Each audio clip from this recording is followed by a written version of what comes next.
Hello guys, আজকের এই ভিডিওতে আলোচনা করব দশম শ্রেণী ভৌত বিজ্ঞান অধ্যায় হচ্ছে চতুর্থ অধ্যায়ের নাম হচ্ছে তাপের ঘটনাসমূহ। এই অধ্যায় থেকে এমসিকিউ প্রশ্ন ও উত্তর নিয়ে আজকের এই ভিডিওতে আলোচনা করব। এমসিকিউ প্রশ্ন ও উত্তর। এখানে 1 নম্বর প্রশ্ন, কঠিনের কত প্রকার তাপীয় প্রসারণ গুণাঙ্ক আছে? এখানে উত্তর হবে 3 প্রকার। 2 নম্বর প্রশ্ন, কোনো কঠিনের রৈখিক প্রসারণ গুণাঙ্কের একক? এখানে হচ্ছে ডিগ্রি C-1।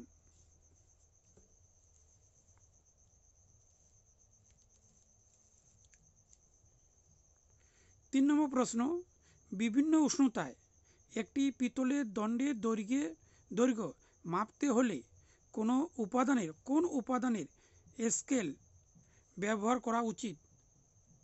এখানে উত্তর হবে কাঠ। 4 নম্বর প্রশ্ন, উষ্ণতা বৃদ্ধিতে দোলক ঘড়ি এখানে স্লো হয়ে যায়। বি উত্তর হবে এখানে। 5 নম্বর প্রশ্ন, উষ্ণতা বৃদ্ধি পেলে কোনো কঠিন পদার্থের দৈর্ঘ্য প্রসারণ গুণাঙ্ক? এখানে উত্তর হবে অপরিবর্তিত থাকে।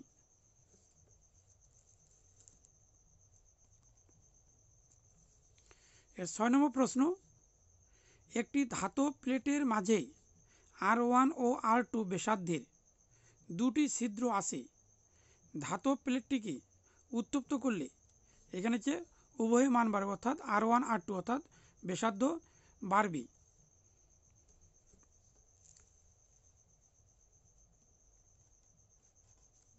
7 নম্বর প্রশ্ন, 1 মিটার ও 3 মিটার দৈর্ঘ্যের 2টি লৌহ দণ্ডের একই তাপমাত্রা বৃদ্ধি করলে দৈর্ঘ্য প্রসারণের অনুপাত হবে? এখানে উত্তর হবে 1:3।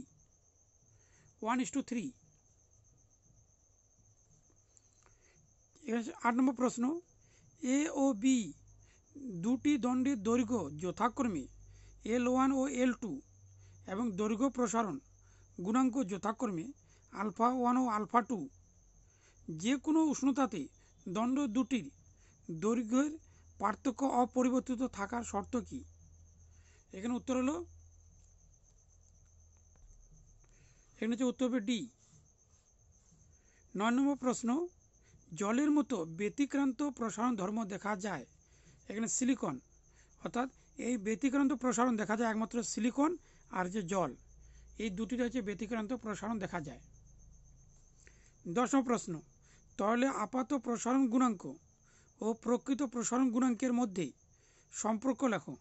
এখানে উত্তর হবে সি।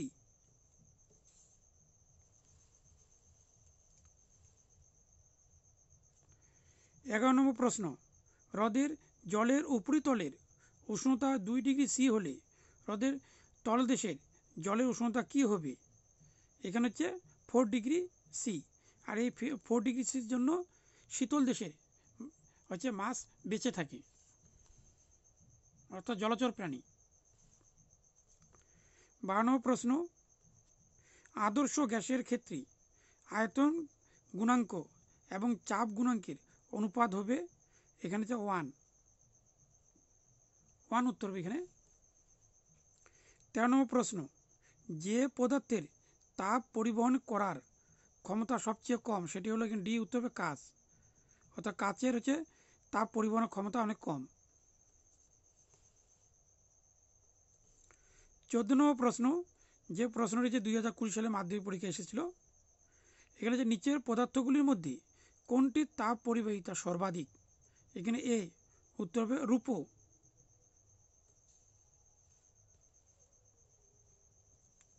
15 নম্বর প্রশ্ন, রান্নার পাত্রে যে গুণটি থাকা আবশ্যক সেটি হলো? এখানে হচ্ছে নিম্ন আপেক্ষিক তাপ ও উচ্চ পরিবাহিতা। আগে বলে দিচ্ছি, নিম্ন আপেক্ষিক তাপ ও উচ্চ পরিবাহিতা এটি থাকা দরকার। 16 নম্বর প্রশ্ন, ধাতুর পরিবাহিতাঙ্ক নির্ভর করে? এখানে উত্তর হবে বি, উপাদানের প্রকৃতির উপর, অর্থাৎ উপাদানের প্রকৃতির উপর নির্ভর করে। 17 নম্বর প্রশ্ন, কোন স্কেলে তাপমাত্রার মান ঋণাত্মক হওয়া সম্ভব নয়? আগে বলেছে কোন স্কেলে তাপমাত্রার মান ঋণাত্মক হওয়া সম্ভব নয়। এখানে উত্তর হবে কেলভিন স্কেল। কেলভিন স্কেলের মান হচ্ছে ঋণাত্মক হওয়া সম্ভব নয়। 18 নম্বর প্রশ্ন, তাপ পরিবাহিতার সিজিএস একক কী হবে? এখানে উত্তর হবে এ ক্যালোরি, S-1 সি সেমি, এটা সেকেন্ড হবে সেমি -1 ডিগ্রি C-1। আর এই প্রশ্নটি এসেছিল হিন্দু স্কুল থেকে 2016 সালে।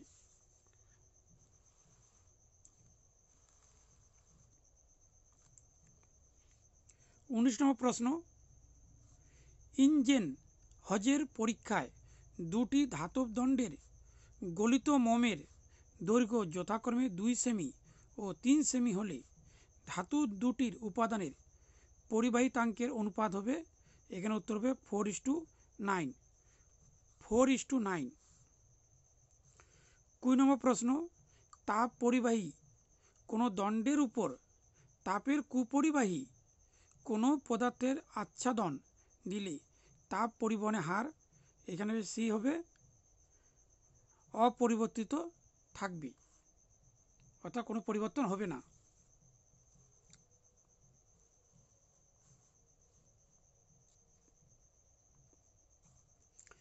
21 নম্বর প্রশ্ন, আদর্শ তাপ পরিবাহীর ক্ষেত্রে তাপ পরিবাহিতাঙ্কের মান, এখানে উত্তর হবে অসীম।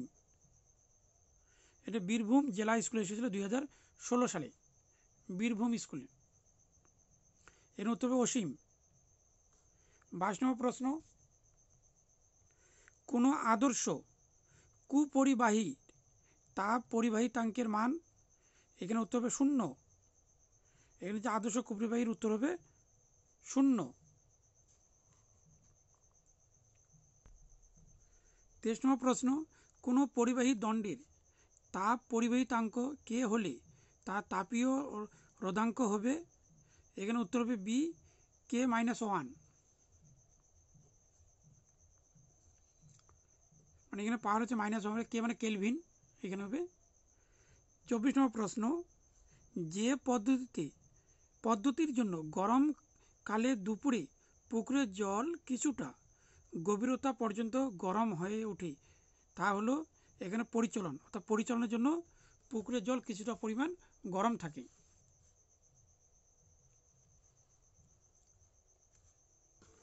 25 নম্বর প্রশ্ন, ডেভিড নিরাপত্তা বাতি কিসের দৃষ্টান্ত? এটা হচ্ছে তাপ পরিবাহিতা। আর এই ডেভিড নিরাপত্তা বাতি হচ্ছে হামফ্রে ডেভি আবিষ্কার করেন নিরাপত্তা বাতি। এই বাতিটি হচ্ছে কয়লা খনিতে ব্যবহার হয়। এটা হচ্ছে সেফটি ল্যাম্প, এর নাম হচ্ছে সেফটি ল্যাম্প, অর্থাৎ নিরাপত্তার বাতি আবিষ্কার করেন ডেভিড হামফ্রি। আর এই বাতিটি ব্যবহার হয় কয়লা খনিতে। 26 নম্বর প্রশ্ন, এই রাশিমালার উত্তর হবে এখানে হচ্ছে সি উষ্ণতার নতি।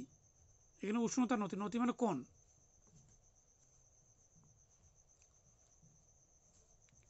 27 নম্বর প্রশ্ন, তাপ পরিবহনের ক্ষেত্রে পদার্থের অণুগুলি, তাপ পরিবহনের ক্ষেত্রে পদার্থের অণুগুলি, এখানে উত্তর হবে ডি বেশি বিস্তার নিয়ে কাঁপে।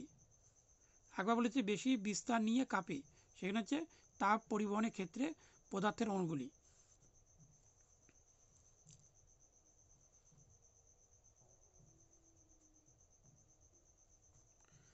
তারপরে হচ্ছে 28 নম্বর প্রশ্ন, তাপের পরিবাহী হলো, ভুল বললাম, তাপের সুপরিবাহী হলো, এখানে উত্তর হবে গ্রাফাইট।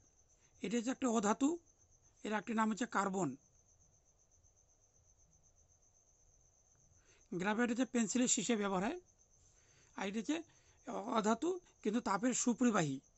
এখানে হচ্ছে বায়ু, কর্ক, কাঠ, গ্রাফাইট, কিন্তু এখানে হচ্ছে গ্রাফাইট হচ্ছে তাপ পরিবহন করে। আর এটা হচ্ছে পেন্সিলের শীষে ব্যবহার হয়, এটা হচ্ছে অধাতু, এটা একটি অধাতু।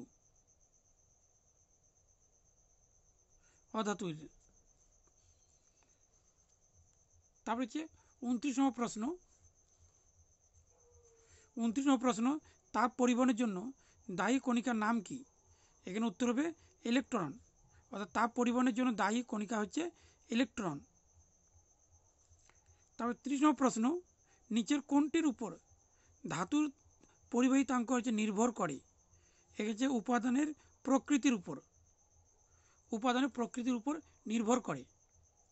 ভিডিওটি যদি ভালো লাগে তাহলে একটি লাইক দাও, আর আমার চ্যানেল নতুন হলে চ্যানেলটি সাবস্ক্রাইব করো, আর পাশের বেল আইকনটি প্রেস করে দাও।